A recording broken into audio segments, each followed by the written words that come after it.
Do you remember the insane Wall Street bet saga with AMC and GameStop? What if I told you that FTX could have been responsible for pumping and dumping AMC? And this same behavior was used to pump and dump and manipulate multiple different cryptocurrencies. Welcome back to the O Show, everything crypto and NFTs every day. I'm your host, Wendy O. Make sure to like, comment, subscribe, of course, set alerts to push us out further into the metaverse. Using derivatives and using wrap tokens to manipulate prices in crypto is something we've talked about on this show. But this article right here talks about how FTX could have manipulated AMC, and let's get into it. First ops credits to the Chainsaw, as their article titled, FTX may have used synthetic stocks to manipulate the price of AMC shares. I had heard rumors of FTX manipulating derivatives of cryptocurrency projects, but completely forgot they offered tokenized shares for different stocks on FTX International. So this story could check out.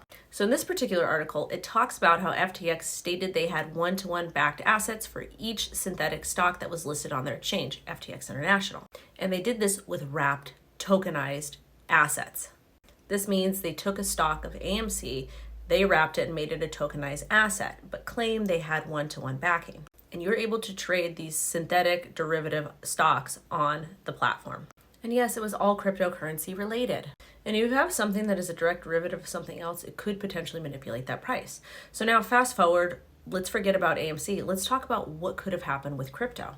For example, let's say Coin A resides on Ethereum, but some third-party entity wants to go ahead and bridge it to Binance Smart Chain or any other chain.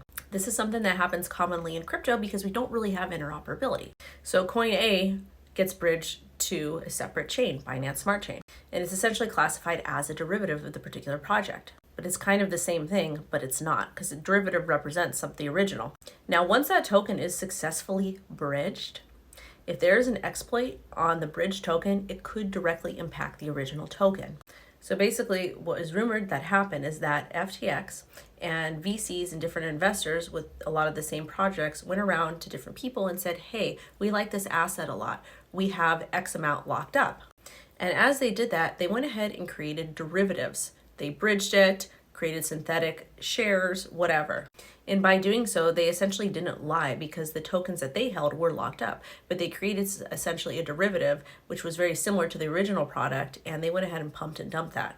They could have even done this with competitor projects. I highly recommend you take a look at the different VCs and people affiliated with FTX, and I also highly recommend you take a look at different projects backed by FTX and see if there's any similarities to projects that actually failed. Again, I would be very weary of any projects that had direct funding or affiliation with FTX or any of those VCs. You should be indicating that in your bearish trading plan. Trade and invest safe. Bye-bye.